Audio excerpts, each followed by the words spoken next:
Whoa, new iCarly's gonna have sexual scenes? What's that gonna be like? Oh.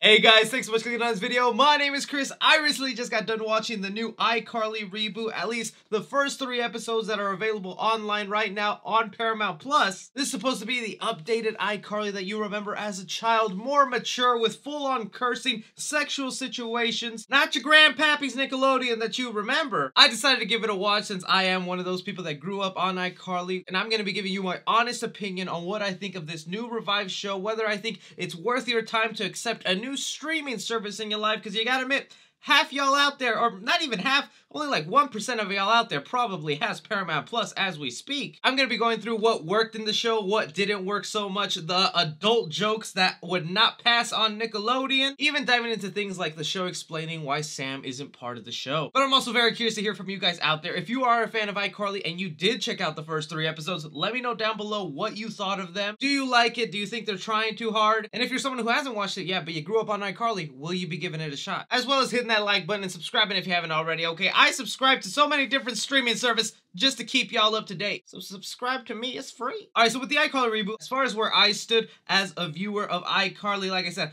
I grew up watching iCarly. I remember admiring this show, but it was never really my top favorite live-action Nickelodeon comedy series. I was way more of a Drake and Josh guy, Zoe 101, Ned's Declassified. All those right there I would put above on my list of iCarly, but I would be lying if I said I didn't tune into iCarly and always had a good time, always laughed, rarely ever found myself watching a bad episode. So when it was announced that Paramount Plus was wanting to take this show and revive it, I was kind of taken back, but I wasn't against it here. Then more things started to come out. We started to hear that Jenette Mcurdy, because of her retiring acting and personal reasons, was not wanting to come back. Then the show was even facing some like toxic backlash with the introduction of brand new characters, people actually being racist to these cast members, which is just horrible. But the interest really seemed to be a-buzzing, and even Spencer, Jerry Trainer himself, promising sexual situations in iCarly.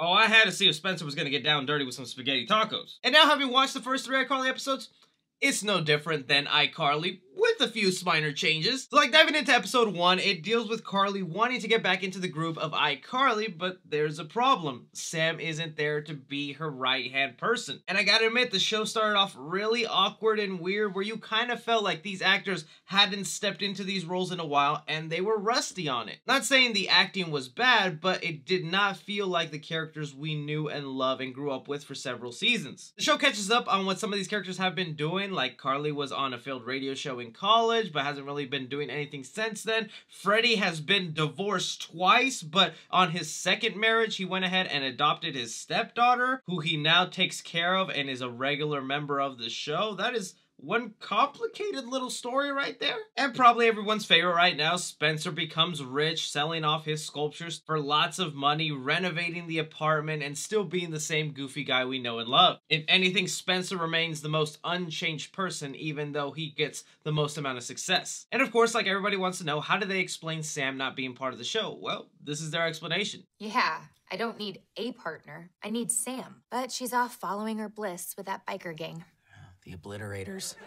At the end of the day, it's a punchline, but it still feels very on brand with iCarly, and it also leaves it open if Jenette Mcurdy has a change of heart and wants to come back to the show. I can definitely see her pop back in a leather jacket, a bike helmet, and then just joining the cast like nothing's changed. But through the course of this first episode, it really just ends up becoming that Carly wants to do iCarly again, even if it's by herself, which this is the part where I was hesitant, but I think it's brilliant. As far as these first 3 episodes go, iCarly is doing iCarly the way she used to as a kid, doing goofy, exaggerated content, and still has the audience there waiting for them, who's happy to see her back. But like a lot of us feared, they didn't force the new characters on us and replace Sam or anybody else. Because getting to the new regular characters of this show, Millicent, who is Freddie's stepdaughter, and now Harper, the roommate of Carly, they are actually very welcome additions to the show that do not step step in line or feel like they were replacing somebody else. A lot of people thought Harper, the roommate, would be the new partner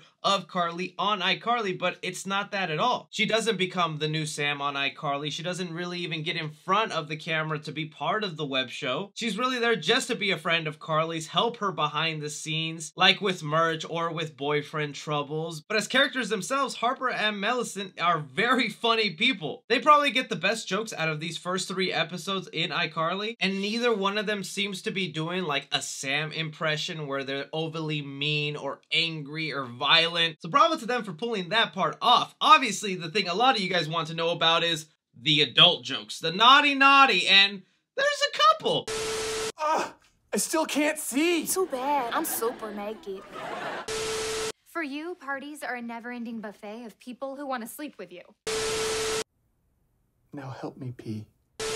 For one, you do hear Carly finally curse. Out of all the seasons we've had her, we get to hear her curse in iCarly, and here you go. It's like Harper always says, you gotta switch it up on a bitch.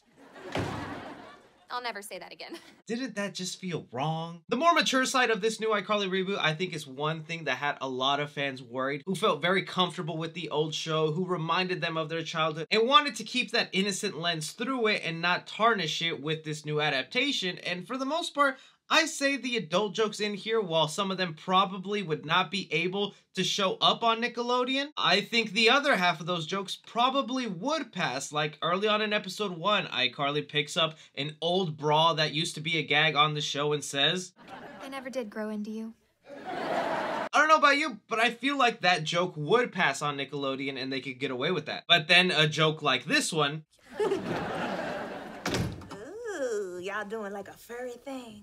Yeah. No. probably not, because then you'd have kids Googling that after they saw it on TV. Then you'd have a lot of angry parents. And I love how they do a payoff to this joke to where by the end, the roommate is with a girlfriend in a furry costume trying to get it on. Just that little implication right there I thought was funny, but wasn't really crossing the line. It was still played off in an innocent way. And even if you were wanting to watch this show with your child, I don't think they think anything crazy of it. But getting to some of the negatives I have about the show, and the thing that'll probably keep me from wanting to continue watching it, is one thing I was looking forward to with this iCarly reboot is sort of the technical side of things, or the more of exploration of how iCarly fits into a world now where YouTube, TikTok, hundreds of social medias exist and everyday people become famous out of nowhere. Because you gotta think back, iCarly came back at a time where YouTube was at its infancy and being internet famous was a rare thing, to where now it's pretty common. Look at your boy, I'm a nobody. But I have a sizable enough audience to make this my career and a living. I wanted to see how iCarly would fit into a world like that, how they would explain that she's still relevant, that how she could still compete with all these other people. And the show doesn't really touch upon that. It kind of just glosses over it and it's like, oh, iCarly's back and everybody loves it. I will say in episode 3, they do kind of touch upon it, and you do have Carly mention, oh, there's all these other platforms, there's all this other stuff, I have to compete, but it never becomes a big problem. It's just a throwaway line. Sir, you know how cutthroat it is out here? All these new platforms and influencers getting younger and younger. But even as a viewer, just seeing how iCarly is now filmed in the perspective of the show, where they went from this giant bulky camera to now just an iPhone camera, to what platform are they streaming to, because they call iCarly now a channel, like if it was a YouTube channel, but she had her own website. At one point in the show, she's Instagramming live. Like, how does her income now work? Like, as an adult and a content creator, I would like to know more about that side of stuff, and her struggles of trying to remain relevant. Even with those negatives aside, I think it's still a really well done show, and by far episode 3 is where it shines the most, and I think finally finds its footing. Episode 3 revolves more around meme culture and the social media dilemma, especially when you have the show purposely recreating an old meme that Miranda Cosgrove is known for. But here the show finds its place and is able to make fun of something of where they had to place it. Like, I think they murdered a lot of Instagram hobbyists by this joke. Talked to this girl Willow and she said this entire place is really offensive. iCarly called you basic. They even pull off a little self-meta vibe and throw in a joke expecting to get backlash and bad reviews from this show with something like this. Look! Over there! Someone's sharing their negative opinion about a TV show you liked as a child! I see what you're doing, iCarly. It's kind of working. So I'll say right now, based off the first 3 episodes, the new iCarly reboot is a success. They don't step on top of the old legacy. They don't change too much the format. They do get rid of those amazing transitions. How could they? But it really is still the same old iCarly, and if that's something you grew up loving, you're gonna love this new show. But still being completely honest, if this wasn't my job, I don't think I'd continue watching. As of right now, it's just a fun little background show, something I'd put on while I scroll through Twitter or while I do some housework. But I'm not currently super invested where I'm like, I need to see the next couple episodes. I want to hear from you guys though. What did you think of the new iCarly reboot? If you got around to watching it, did what I have to say get you entertained? If you do have any questions but you don't want to watch the show, ask them down below. I'll be happy to answer them for you guys. But be sure to like and subscribe. Follow me on Twitter at 3C Film Review. As always, I'm Chris. Take care.